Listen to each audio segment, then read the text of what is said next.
नमस्कार दोस्तों, मैं हूं पार्थ और आप देख रहे हैं पार्थ इन ट्यूब। आज दीघा सी बीच और इसके ब्यूटीफुल नज़ारे आप एक्सपीरियंस करेंगे इस वीडियो के थ्रू।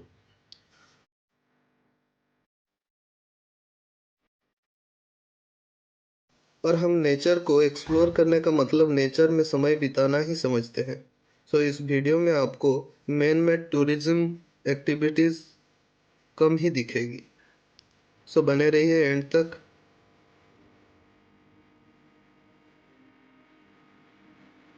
दीघा समुद्र तट पर सनराइज और सनसेट व्यू काफ़ी मनमुग्धकर है और इसीलिए हम सुबह सुबह दीघा पहुंच गए थे।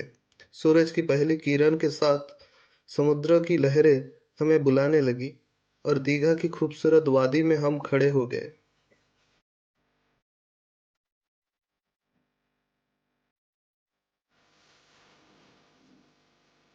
सारा दिन हम इस समुद्र तट पर ही बिताए।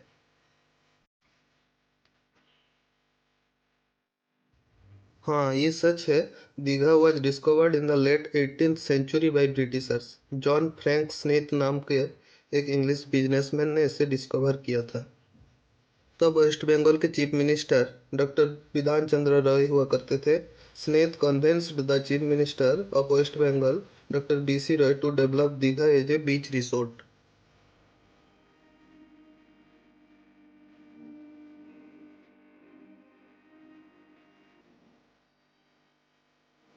वारेन हेस्टिंग्स के टाइम में इस सी बीच को बीरकुल के नाम से जाना जाता था। वारेन हेस्टिंग्स द्वारा अपने पत्नी को लिखे गए एक लेटर में इसका उल्लेख था। द ब्राइटन ऑफ ईस्ट के नाम से ये इस सी बीच को उल्लेख किया था।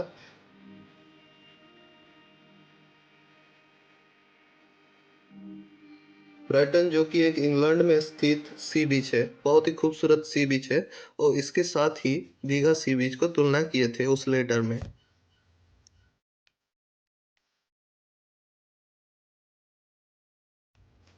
बंगाल की खाड़ी के तट पर बसा दीघा कोलकाता से लगभग 4.5 घंटा की दूरी पर है। यह अपनी शांत समुद्र तटों, मनोरम दृश्य और विविध समुद्री जीवन के लिए जाना जाता है। It is a low gradient with a shallow sand beach. It is a popular sea resort in West Bengal.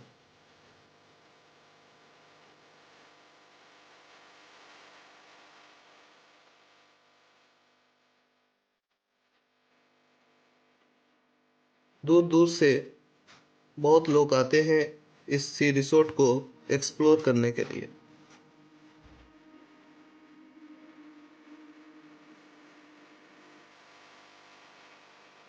हाँ, sharks are found in Digha. 2018 से 19 के अंदर 56 bull sharks are landed at the Digha Mohana fish landing centre. Bull sharks वो होते हैं जो commonly एम्फीडोर्मस होते हैं, जो मीठे पानी में और मोहाना में पैदा होते हैं और बड़े होने के लिए समुद्र में चले जाते हैं और फिर प्रजनन के लिए मोहाना में लौट आते हैं। और दीघा मोहाना में अक्सर मिलते हैं इस बुल शार्क्स।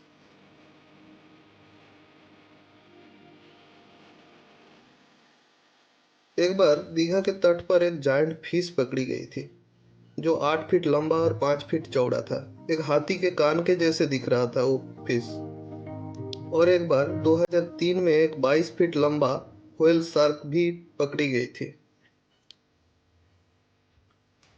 हाँ, यहाँ पे ऊंची ऊंची लहरें आपको नहीं दिखने मिलेगी, लेकिन इसके विस्तृत तटों पर मजा ही कुछ अलग है। यहाँ पे बंगाल, उड़ीसा, बिहार और आसपास के राज्यों से सब आते हैं टूरिस्ट। इसे तो बंगाल का गोवा जैसा ही माना जाता है। काफी मनमोहकर दृश्य होता है यहाँ पे। काफी शांति मिलती है यहाँ पे।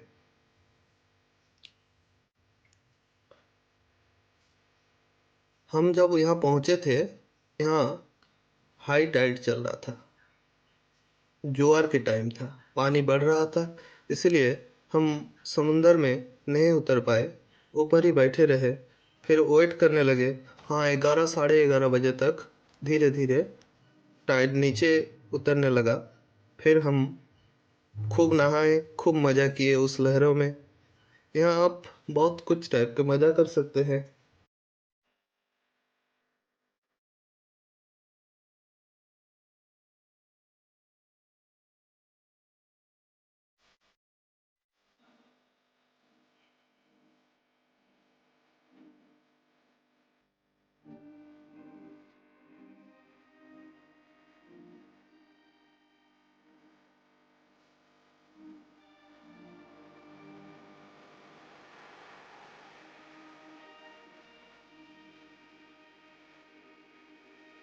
और यहाँ की सनसेट व्यू क्या ही बताए। जैसे जैसे दिन के अंतिम क्षण सामने आते हैं, दीघा का आकाश सोने के कैनवास में बदल जाता है। जैसे ही सूरज धीरे धीरे डूबता है, इसकी किरणें पानी पर नाचती है और परिवार, दोस्त, प्रेमी इस तमाशे को देखने के लिए इकट्ठा होते हैं।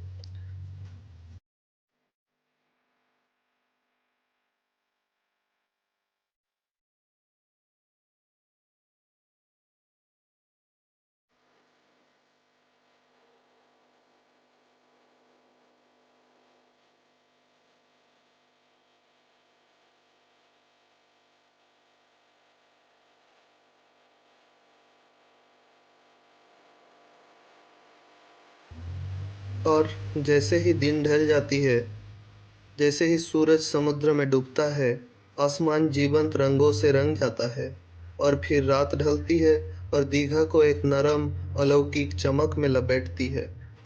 और यहाँ के नज़ारे हैं वो देखने लायक बन जाते हैं। यही था मेरा एक्सप्लोर करना। वैसे ही हम एक्सप्लोर करते हैं नेचर को, नेचर में रह के, नेचर में समय बिता के।